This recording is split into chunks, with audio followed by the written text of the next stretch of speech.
इधर देश में मानसून के पहुंचने को लेकर के मौसम विभाग ने अपना अनुमान जारी कर दिया है। मौसम विभाग के मुताबिक 31 मई को मानसून केरल के तट पर पहुंच जाएगा।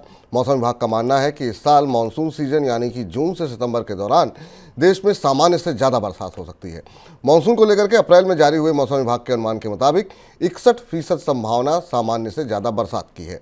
मानसून सीजन के दौरान देश में औसतन 87 सेंटीमीटर बरसात होती है। सर, क्या मान के चले अच्छे मानसून की उम्मीद की जा सकती है? आंकड़ा तो अब जो पूर्वानुमान आया है मानसून का वो काफ़ी उत्साहित करने वाला है, क्योंकि पिछले साल का तजुर्बा खराब था। 29 तारीख के आसपास ये मानसून पहुंच जाएगा और केरल में 31 मई को मानसून की लैंडिंग होगी। अगर आप ये चार्ट देखें तो आपको दिखाई दे रहा है कि जो एक्चुअल ऑनसेट डेट मानसून की क्या थी और जो फोरकास्ट डेट थी उसमें 2 से 3-4 दिन का अंतर रहता है। तो आप ये भी कह सकते हैं कि जो आंकड़ा आया है ये थोड़ा एडवांस्ड है, या ऐसा लग रहा है मौसम विभाग को कि मानसून समय से 1-2 दिन पहले आ जाएगा। हालांकि वास्तविक आमद में और पूर्वानुमान में थोड़ा फर्क होता है। पर यहाँ से एक दूसरी चुनौती शुरू होती है। मानसून में सामान्य बरसात की भविष्यवाणी की गई, पर भारतीय मानसून की प्रकृति बदल चुकी है। पिछले 10 सालों में अच्छा और सामान्य मानसून भी भारत के बहुत बड़े हिस्से को पर्याप्त पानी नहीं दे पाता। भारत के बहुत सारे हिस्सों में पैचेस में सूखा रहता है। और पिछले साल जब एल निनो का असर था तब तो बहुत ज़्यादा गहराया हुआ था। तो इस साल भारत की कृषि की और पेयजल की उम्मीदें मानसून पर टिकी हुई हैं, क्योंकि जैसा हम आपको लगातार बताते चले आ रहे हैं, पूरे मध्य भारत के हिस्से में और पूरी भारत के हिस्सों में जलाशयों में पानी लगभग खत्म हो चुका है। 30% 35% पानी बचा है। तो अगर मानसून जरा भी कमजोर पड़ा या मानसून में जो वर्षा का वितरण है वो असमान हुआ तो ये समस्या फिर अगले साल और ज़्यादा गहरा सकती है।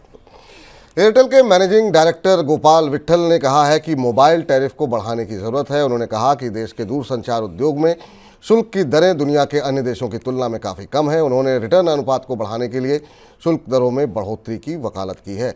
क्या तैयारियां लग रही सर एयरटेल की? एयरटेल की तैयारियां बड़ा स्पष्ट हैं।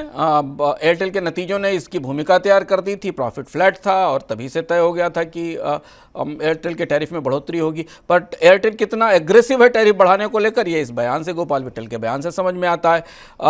एयरटेल गोपाल विट्ठल ने कहा कि भारत में इतनी सारी सुविधाओं के बाद भी जो एवरेज रेवेन्यू पर यूज़र यानी हर ग्राहक से मिलने वाली जो कमाई है वो दुनिया में सबसे कम है। इसे बढ़ाकर 300 रुपये तक पहुंचाया जाना चाहिए। 200 रुपये भी आसपास है।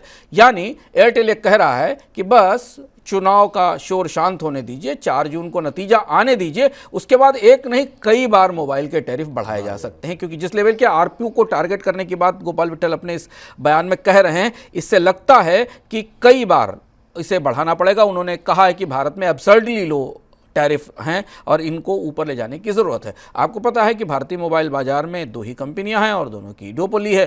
तो जियो पर भी अब दबाव है, क्योंकि जियो के नतीजे जब आए थे तब भी स्पष्ट हो गया था कि जियो का तो आरपू एयरटेल से भी कम है। तो जियो को एयरटेल के बराबर आने के लिए, एवरेज रेवेन्यू पर यूज़र लाने के लिए जियो को तो और ज़्यादा बढ़ोतरी करनी पड़ेगी। तो इसलिए तैयार हो जाइए, चुनाव का नतीजा कुछ भी आए, आपका अगला मोबाइल बिल जो 2 महीने बाद आएगा वो बढ़कर ही आएगा। और यही वजह है जिसकी वजह से आज 2.25% की तेजी भारतीय एयरटेल में देखने को मिली। वोडाफोन भी 2% के आसपास भागता हुआ दिखाई दिया। पिछले 6 महीने में भारतीय एयरटेल ने 40% से ज़्यादा का रिटर्न दिया है।